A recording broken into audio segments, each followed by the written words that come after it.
찬양 세미나 2부입니다. 이번에는 다음 챕터 찬송은 복음의 나팔, 그 중에 전도의 열매입니다.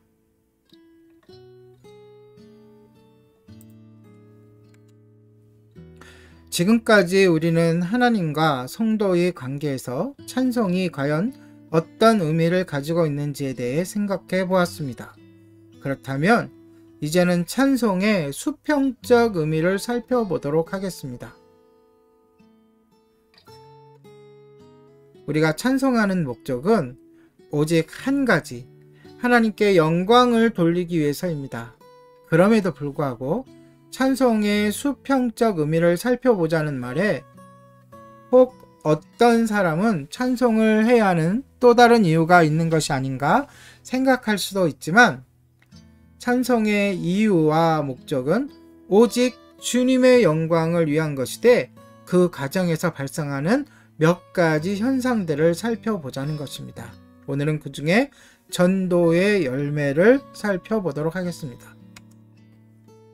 그 첫째로 우리는 찬송에 담긴 복음의 능력과 그로 인해 얻어지는 전도의 열매를 생각해 볼 수 있습니다.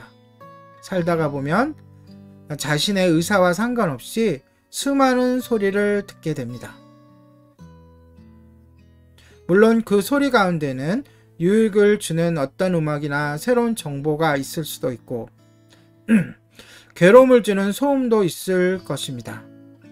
찬송도 하나의 소리입니다. 특수한 경우를 제외하고 대부분의 찬송은 소리로 표현됩니다. 아울러 소리로 표현된 찬송은 그 울림 반경 내에 있는 사람에게 자기의 의사와는 상관없이 들려오는 거부할 수 없는 복음이 됩니다. 바로 여기에 찬송의 전도적 의미가 담겨 있는 것입니다. 예를 들어 여러분 가운데 누군가가 오늘 직장에서 일을 하다가 잠시 휴식을 하는 중에 작은 소리로 찬송을 불렀다고 가정해 봅시다. 그리고 그 옆에는 몇 명의 동료들이 커피를 마시며 담소를 하고 있습니다. 처음에는 자기들끼리 무슨 말을 주고받다가 찬송이 계속되자 이게 무슨 소리인가 하고 차츰 귀를 기울이게 됩니다. 그런데 찬송의 내용이 무엇인가요? 바로 복음적인 고백입니다. 다시 말해서 우리가 아는 대부분의 찬송은 복음이거나 복음의 해설입니다. 그 때문에 그들이 듣는 소리는 결코 예사로운 소리가 아닙니다. 그들은 자신도 모르는 사이에 복음을 들은 것입니다. 여기에 놀라운 비밀이 있습니다. 히브리서 기자는 살아있는 하나님의 말씀이 어떻게 우리들의 심령에서 역사하는지에 대해 히브리서 4장 12절에서 다음과 같이 말하고 있습니다. 함께 읽겠습니다. 하나님의 말씀은 살아있고 활력이 있어 좌우에 날선 어떤 검보다도 예리하여 혼과 영과 및 관절과 골수를 찔러 쪼개기까지 하며 또 마음의 생각과 뜻을 판단하나니.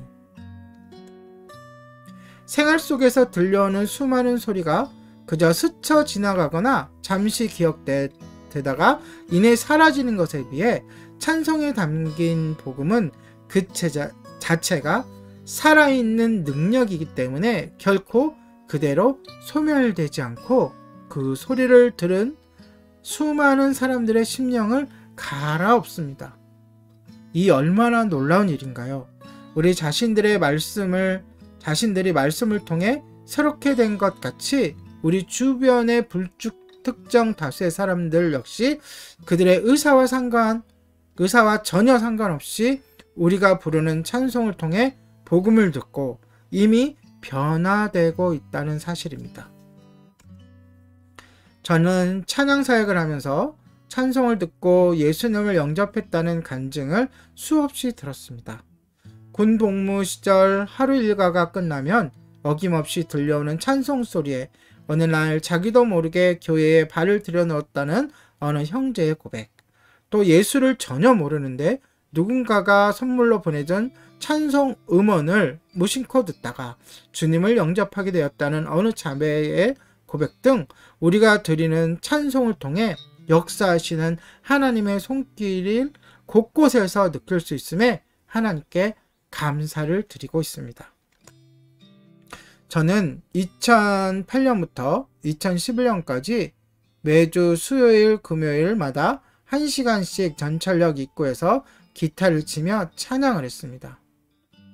어떤 목적을 가지고 한 것이 아닌 오로지 하나님을 찬양하고자 그렇게 했습니다. 어느 날 한 신사분이 찬양하는 동안 자리를 뜨지 않고 계속 저를 바라보고 있었습니다. 찬송을 다 드린 후 짐을 정리하는데 그분이 다가오더니 저에게 말을 걸어오셨습니다. 그는 과거 예수님을 믿고 열심히 교회를 다니던 집사님이었는데 가까운 교인에게 사기를 당하고 상처를 입어 주님을 떠났다고 했습니다. 제가 찬양을 하는 동안 하나님은 그분의 귀에 찬양이 들리게 하셨고 주님과의 첫사랑을 기억나게 하셨습니다. 그리고 다시금 그의 품으로 돌아가겠다고 제 손을 잡고 고백했습니다. 또 한 번은 노원역 7호선과 4호선 교차로 통로에서 찬양을 하고 있었던 때입니다. 그곳에는 다리가 없이 앉아서 구걸하는 분이 계셨는데 그날은 그분이 엉엉 울고 있는 것이었습니다.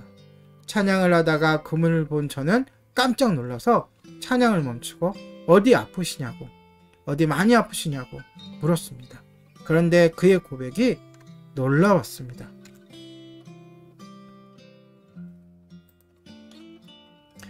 제 찬양의 가사를 반복해서 듣다가 들을 수밖에 없죠. 그곳에서 그걸 하고 또 어디로 갈 수도 없으시니까, 다리가 없으셔서.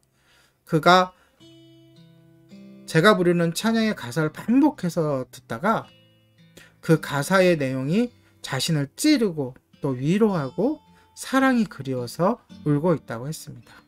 그분에게 예수님을 소개하고 평안을 빌어주고 또 제 명함을 전해주면서 예수님만이 우리의 소망이라고 말해주었습니다. 그 후로 저는 지하철을 많이 이용했습니다. 지하철 곳곳에는 찬양하기 좋은 공간이 많이 있습니다. 지하철을 타고 하나님을 묵상하다가 찬양하고 싶은 마음이 생기면 어디서든 내려서 좋은 장소를 찾아 찬양을 할 수 있습니다. 그래서 저는 항상 기타를 가지고 신학교를 다녔습니다. 그렇게 찬양하다 보면 관심을 갖는 사람, 구경하는 사람, 경청하는 사람을 만나게 되었습니다. 그들에게 제 명함을 드리며 도움이 필요하면 언제든지 연락하시라고 했습니다. 또 다음 카페 예림의 집을 소개하면서 언제든 꼭 한번 놀러 오시라고 했습니다. 지금은 코로나19로 인해 많은 것들에 제약이 있지만 언제든 다시 나가서 거리에서 찬양을 하고 싶습니다. 주님을 찬양하다 보면 그 길을 지나치는 사람들에게 복음이, 예수님이 전해집니다. 이렇게 우리가 드리는 찬양은 알게 모르게 하나님의 복음을 전하게 되는 것입니다.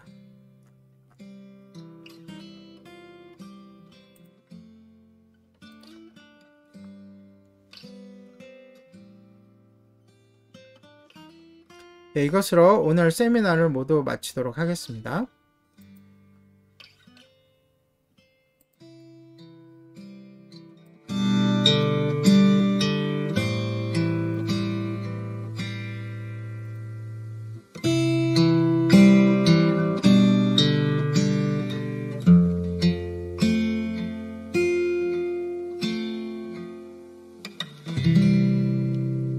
네, 휴식 없이 바로 진행하도록 하겠습니다.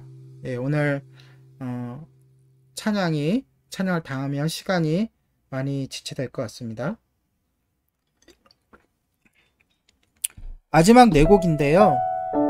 한 곡은 우리가 많이 부르는 찬양, 찬송가 십자가를 질 수 있나 이고요. 그 다음에 깊어진 삶을 주께, 주님 말씀하시면. 마지막 곡은 서로 격려하고 위로해주는 이 시간